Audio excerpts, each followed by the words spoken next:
bismillahi rahmaani rahim wa inni a'uuzu bika wa zurriyata min ash-shaytaani rajim rabbi a'uuzuka min hamazati shayatin a'uuzuka rabbi yahdurin a'uuzu kalimati taamati min sharri ma xalaq inna alhamdulillahi na'maduhu wa nasta'inuhu wa nastaghfiruhu wa na'uuzu billahi min shururi anfusina wa min sayyiati a'malina man yahdihillahu wa la mudilla lahu wa la yudlil wa la hadiya lahu wa ashhadu an la ilaha illallah wahdahu la sharika lahu wa ashhadu anna muhammadan abduhu wa rasuluhu al-ghuril mayamin wa man tahum bi ihsani ila yawmi din mbokk jullit yi ñoo ngi leen di nuyu di leen ziyaar di leen nuyoo fi ñu leen daan faral di nuyoo ci baat bu gën a sell muy kaddu asalaamu aleykum wa rahmatullah taala wa barakatu di ñaan jàmm yàlla jóge ci ñun ñëw ci yéen jàmm yàlla tam jóge ci yéen dikk ci ñun di leen ziyaar ci ajjuma ji nga xam ne tey mi ngi tombeek ajjuma fanweeri fan ci mois d'août ci atum 2019 ginnaaw juddu yonente yàlla Isa ibnu Maryam mu tombe tam ci calendrier islamique ñaar ak fi fan ak juróom ñett muy le 28 ci zul hijja ci atum junni ak ñeenti téeméer ak ñeent fukk ak benn ginnaaw hijra yonente bi sallallahu alayhi wa sallam ñoo ngi leen di nuyu fi ñu leen daan nuyoo rek di leen joxaat tam daje fi ñu leen daan daje muy ci seen chaîne télévision YouTube seen kaddu di télévision bi nga xam ne moo baaxoo jege askan bi di jottali baatu askan bi di ci doole ziyaar tam kilifa bërëb bi di sunu nijaay sunu xarit di ko ñaanal sunu borom yaatal ko lool ànd ak technicien yu mag yi xam ne ñoom lañ fi nekkal te ànd ak ñoom ku mel ni Guèymar ku mel ni Bokar Dieye Mamadou Lamine Penn ñoom ñëpp ñoo ngi leen di nuyu di leen ziyaar ak mboolem technicien yi ak liggéeykat yi nga xam ne ñoo nekk ci bërëb bi seen émission xutba bis bi di waxtaanu ajjuma bi nga xam ne moom la ñuy faral di def saa su ne ginnaaw julli moom moo dellusiwaat tey jii di leen baaxe tey nag li ñu jël di ko waxtaane keroog dañu indi woon ban yóbbal la nit war a am bu demee Makka ba ñëw tey ñoo ngi jël thème lii ñu tuddee crise des valeurs muy jikko yu yàqu yi nga xam ne tey sunu jamono jii moom lañ faral di gis te jikko yu yàqu yi dara waralu ko lu dul loolee ñu tuddee xaalis mu doon daanaka ab yàlla bu bees bu boolewoo ci biir nit ñi dugg ci climat nit ñi dugg ci àddina bi ba léegi jamono ji ñu toll ñu ngi dund civilisation boo xam ne mooy civilisation mercantile nga xam ne tey c'est une civilisation de consommation nga xam ne doomu aadama yi lépp lu ñuy def ci àddina fi mu ne nii rek xaalis moo ko commandé mu dem ba xaalis am fi doole boo xam ne dem na ba jikko yi xaalis da leen yàq ndax doomu aadama yi amatuñu kersa rusatuñu lenn ngir am xaalis nunu mën a def ngir am xaalis rek ñu ngi koy def am na benn terme bu bees sax bu xale yi góor yi faral di wax léegi ñu ngi koy tuddee dóor boo xam ñu ne la diw dafay dóor wala diw nangam ak nangam loolu doon ay xeet waxin wala ay xeetu jëfin yoo xam ne tax na tey ba daanaka valeurs yi dañoo réer te valeurs yooyu moo taxoon yónni yónnente bi sallallahu alayhi wa sallam bi ko yàlla di yónni da ko ne woon inama bu istu li utammima al maqaarimal axlaaq dañu laa yónni ngir nga ñëw yeesalaat jikko yi bi ci gën a neex mooy yónni googee nga xam ne jikko yi ñoo taxoon mu ñëw yónnente alayhi salaatu salaam fa la ko yàlla taggu ko ngir bëri xaalis ndax amuloon xaalis taggu ko ngir geño ndax amoon na geñ waaye geño googu ñoruloon bu doon loolu rek kon ñoom kenn ci ñoom du dee ak kéefar te ñoom ñëpp a dee kéefar yónnente bi rek moo ci gëm yàlla kon bu doon geño gu baax kon yónnente alayhi salaatu salaam dafa sosoo taggu ko ngir ay yére yu rafet taggu ko ngir gradu àddina ndax loolu amul solo te moonte takkal nañ ko ci lu yàgg grade al amin boobu mu ngi am fukki at ak juróom ci lañ jël yónnente alayhi salaatu salaam tuddee ko Muhammad al amin ku ñu gën a woolu te grade mënta weesu ku ñu gën a woolu moo gën a rëy grade gu mu mën a doon grade boo mën a am buñ la wooluwul sa grade googu mënta am njëriñ waaye taxut yónnente alayhi salaatu salaam nekk ci lu gën waaye ñu ngi ko tàggee ci li yàlla suñu borom wax ci alquran laqad kaana lahum fihim rasulillahi iswatun hasanan kon iswatu hasanat foofee la ñu tàggee yónnente sallallahu alayhi wa sallam muy jikko yu rafet yi ba taxoon yónnente bi mu ñëwee moom la ko yàlla tàggee ne ko nag yow nag ci yow la ñu tàggee jikko yu gën a rafet ci yow la ñu am jikko yu gën a rafet yi kon yónnente bi sallallahu alayhi wa sallam moom jikko yu rafet yooyee nag moom la ñëwoon ngir yeesalaat kon suñ demee ba jamono dellu si jikko yooyu yàqu. kon innaka alaa xuluqin azim boobee nga xam ne moom la yàlla tàggee woon yonent alayhi salaatu salaam nga xam ne ca la gëne woon yonent yi yëpp jikko yooyu mu mel ni tey jii dañoo nekk ci jeexitalu jikko yi mu mel ni doomu aadama yi benn yàlla rek lañ teg seen kanam muy yàlla xaalis ñu tudde ko CFA boo jëlee suñuy zone ñun fii zone Afrique CFA la wala Afrique occidentale CFA la donc day ji euro nu ne la ko doomu aadama yi di amee dem wuti xaalis am ko jaral na doomu aadama di traverser les mers donc gis ngeen crise bi am jamono yi migration bi nu mu méttee nga xam ne doomu aadama yi xale yi fi la ñuy jógee chaque jour ngay dégg bateau yi ay doomu aadama ay dizaines de personnes ñuy dee di traverser Atlantique wala di traverser fleuve yi wala mer yi ngir rek dem wuti ji xaalis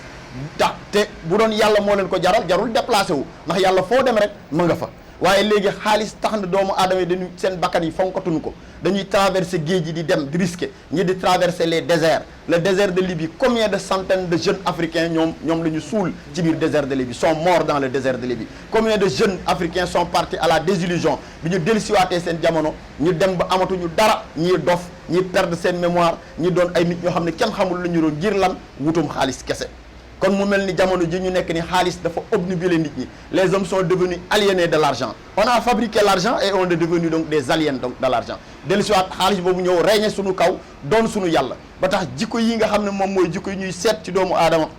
nit ñi seetatuñ ko lépp lu ñu war di seq ak yow boo amee xaalis rek gisatuñ sa défaut kenn amatul défaut léegi ndax xaalis milliardaire amul défaut ndax milliardaire mën naa sakku ay milliards am ci nunu xamul ci anam yi ñu xamul waaye amul kenn ci ñun koo xam ne di nga gestu ba xam ndax lii dagan na wala dagadul l'essentiel moom mooy milliardaire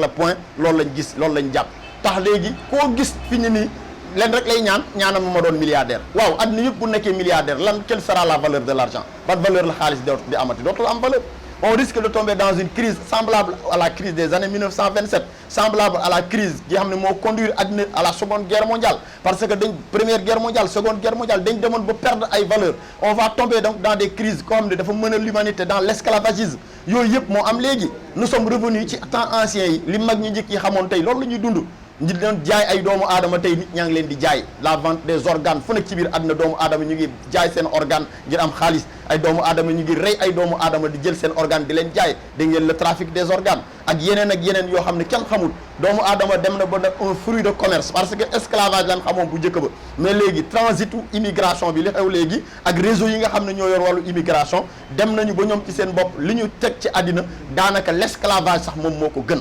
te loolu yëpp dara warulu ko ngir xaalis mu mel ni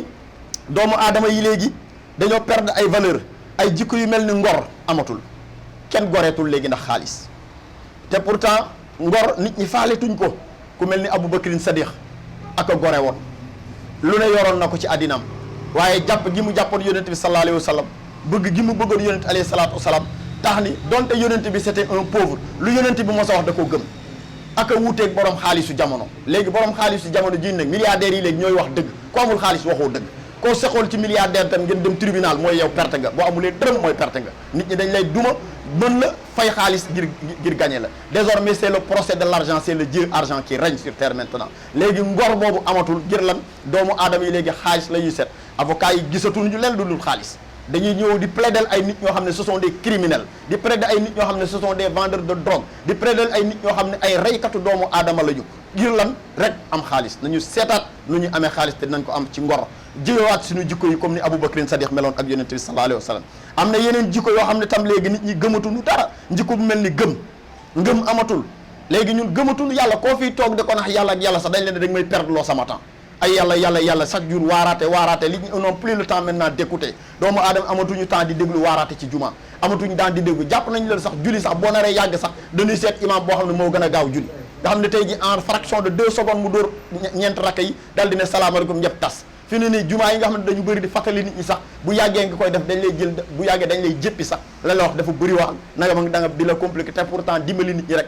te da ngaa féete ci sunu yonent alayhi salaatu salaam bu ñu wax fadakkir inna zikra tanfa'ul mu'minin waaye malheureusement doomu aadama yi léegi xaalis tax na ba ngëm googu ñu ñàkk ko à l'instar ngëm googu ñu amoon ñu war ko ñàkk ñu waru ko am ku mel ni par exemple wajuri imam Shafi nga xam ne dafa gëmoon yàlla gëm goo xam ne keroog bu mu bàyyee ko Hijazul Arabia di ñëw Misra ngir émigration wala liggéey am xaalisam ba mu ñëwee gëm yàlla moo ko indiwaat mu delluwaat oasis ba mu duggoon nga xam ne waroon na faatu oasis boobu mu dugg ci wit ci tàndarama bi root ci ndox mi naan defaru ba mu ñib si laaj borom oasis bi ñu won ko mu dem gëm yàlla moom moo tax mu womatu dem ba gis góor gi nga xam ne moom oasis bi mu laaj ko ñaat la koy fay ak yeneen xise bi dafa gudd waaye nag dañ leen war a woon gëm yàlla googu amatul suñu jamono ji léegi ngir lan xaalis yàq na bi ci tegu mooy lan xel gu rafet nit ñi léegi amatuñ ay xalaat yu rafet fi ne nii musique bi moo gën a garaaw ñëpp nag musicien Sénégal kenn waxatul lu baax ñoom ñoo gën a yées ay xalaat yu gën a nous sommes tombés au degré zéro de la pensée dans la musique sénégalaise aujourd'hui ay bërigo ay yu kenn xamul ay xeetu wax yoo xam ne gisoo ci benn njëriñ ay wax yoo xam ne doomu aadama duñ ci jëlee lenn lu dul sànku ay musiciens yoo xam ne duñu wax lu am valeur duñu wax lu am njëriñ ñoom lañ jël teg ci kanamu doomu aadama yi jox leen ay valeur di leen dagal ay visa ñuy dem fu leen neex nit ñi nga xam ne ñoo amal njëriñ société bi ñu teg leen nële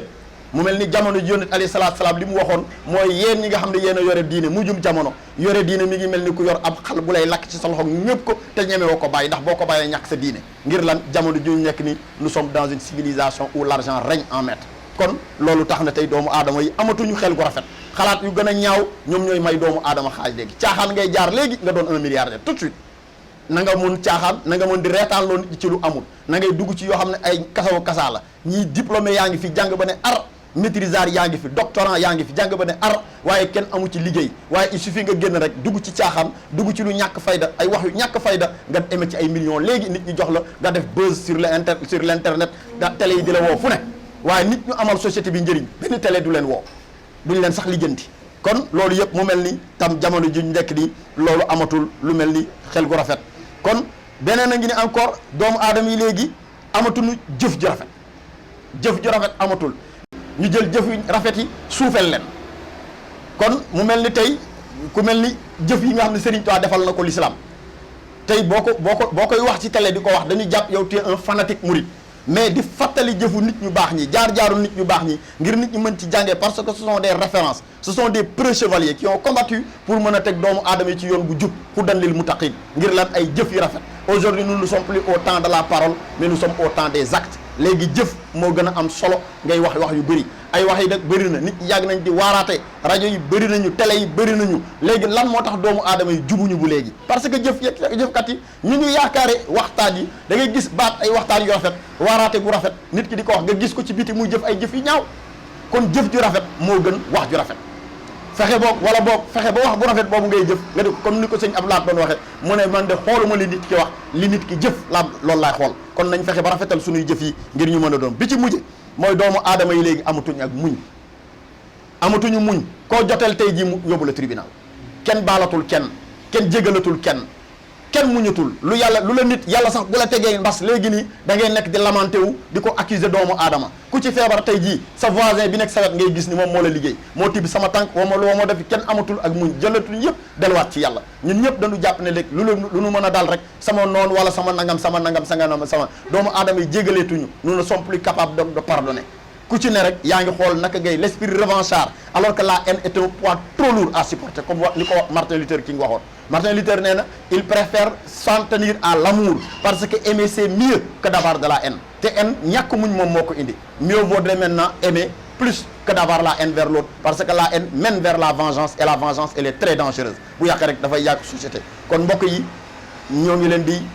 bàyyi fii di fi teg baaraam ba ajuma bii di ñëw incha allah tey seen waxtaan bi ñu leen indiloon ci xutba du jour moo nekkoon la crise des valeurs jikko yi nga xam ne fa la mag yi rawee woon fa la yonent alayhi salaatu salaam rawee ku dul moom fa lañ ko tàgge fa la ñëwoon ngir compléter le projet humain de la société bi yàlla def ci doomu aadama taxoon yàlla tàgg ni doomu aadama moo ko gënal kon yonent alayhi salaatu salaam dafa woon nag lan la doomu aadama gëne kon ku la gën ci jikko yi la la gëne koo gën a yées itam ci ñàkk jikko yi moo tax nga yées yàlla na yàlla suñu borom defal dégg ak topp te jéggal ñi lu ci jub yàlla la lu ci dëng suñu jëmm ji la ngeen bañ ñoo juger mukk ci suñu waxin waaye di juger rek ci njëriñ bi nga xam ne moom la ñu bëgg a indi ngir mën ko jëriñ doomu aadama yëpp in uridu ila al islah mastataxtu wa ma tawfiqu ila billah wa ilayhi al unibu wasalaamu aleykum wa rahmatullahi taala wa barakatuhu jërë ngeen jëf.